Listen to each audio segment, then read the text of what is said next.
Hey, good evening. So, yeah, I haven't been catching up with the videos as I've been meaning to, but life happens, and it's just such a good testament of like when you fall out of a habit, like how easy it is, even if you do something for 60 days in a row, you can still kind of trip up and have to still work at it. And that's like kind of always an internal struggle, something I really like don't like having to do, that you have to constantly like feel like you're maintaining something, but sometimes that's just life. But I actually did some very important things the last few days, and I caught up with some good friends, which just a good reminder to stay up on your friendships and relationships. So that's all I really got about that. The Unisonus video I think a few days ago that I'm finally catching up with was called Fixing Mark's Hole with Ramen, but every time we add glue, we get 5% closer to God. And this was, I think, I don't know if this was a hole they damaged while Amy was away, or I feel like that had to have been. I don't know. I don't think it was the one that Mark punched. Maybe it was, but definitely there was, yeah, like a hole in the wall that they tried fixing with ramen, because I think there's something online about like if you take like one of these bad boys and just the noodles and glue, it's supposed to kind of work as a plaster. I've never done it. I recommend using ramen to eat with. So what I'm gonna do, I have eaten enough today, and I have like so many leftovers and other things to cook that aren't pre-packaged, that like I'm not gonna cook this ramen. That was another hang up I had. I was gonna do this video, and I was going to show y'all how I cook my ramen, because I make sort of fancy ramen. Some of my friends really like it. I had a roommate back in college that would always be like, "Oh, look at you with your fancy ramen!" Like every time I would make it. I'm actually more of a fan of the beef, but I just had chicken handy, so I just pulled that for the visual cue. So I'll just, yeah, use like one of those. You can use like those other bowls and stuff, but the little boxo, this guy is just so cheap. You can get like a pack of them at any grocery store for like $1 or $2 or whatever. Um, so I have that. What I will do though, before I even throw the water to boil, or I could throw the noodles in the boiling water anyways, is I will, or while the water's boiling even sometimes, is I will julienne some carrots, or dice some peppers, or slice some mushrooms.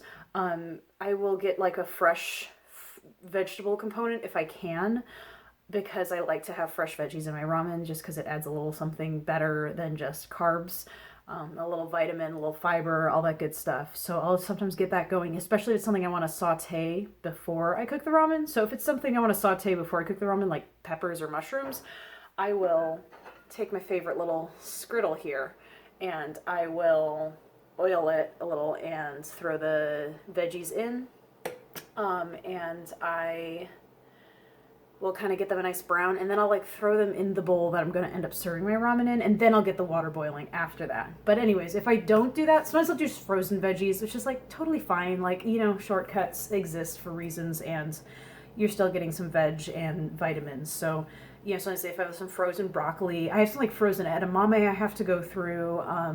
So like that. If you have like, I actually have like some frozen shrimp, that would be probably really good in ramen as well. So like boil that.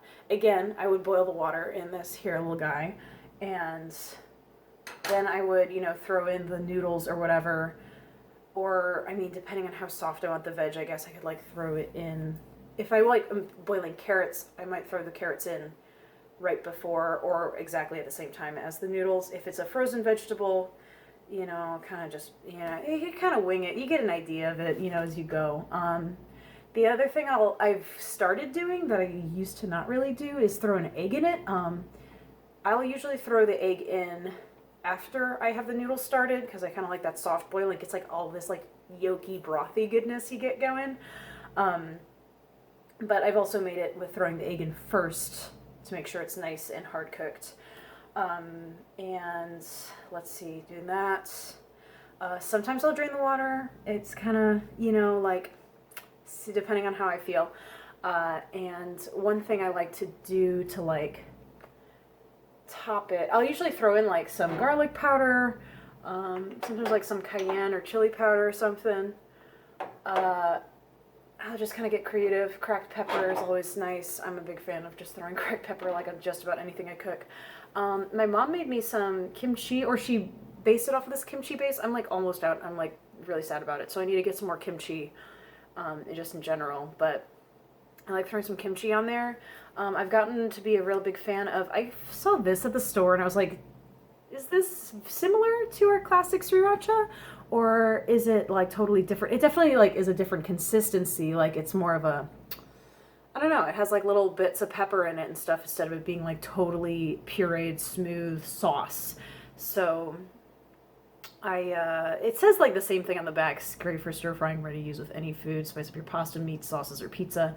I feel like it's really similar ingredients and stuff. I guess I have to look at it closer, but I feel like it's kind of like similar, just different texture, maybe different ratios, maybe a little more garlic. I love garlic in everything I cook. So that's kind of like all I really got to say about how I do my fancy ramen. That's, you know, I would have loved to do a little tutorial, and perhaps I'll do one another time. If this video gets 10 likes, then maybe I'll make a video about it. So there we go. Put in the comments about what you put in your ramen or what you'd like to see me put in my ramen. Thank you guys for like bearing with me. If you're watching, I know Quill is. Thank you, Quill. But like, yeah, it's just like one of those days today where I kind of felt so scattered, and I was like, God, I have to catch up my videos. But, you know, there's, you know, it definitely reminds me of the core of this whole project is that I want to be doing this, and I want to not make excuses for myself every day. So anyways, oh, and the other thing I want to say about this video was that at the end they had like the polar bear plunge videos from fans, and I really liked those, and that was really great. And there was one guy even said like, I feel like I've joined a cult, and he totally hit the nail on the head with that.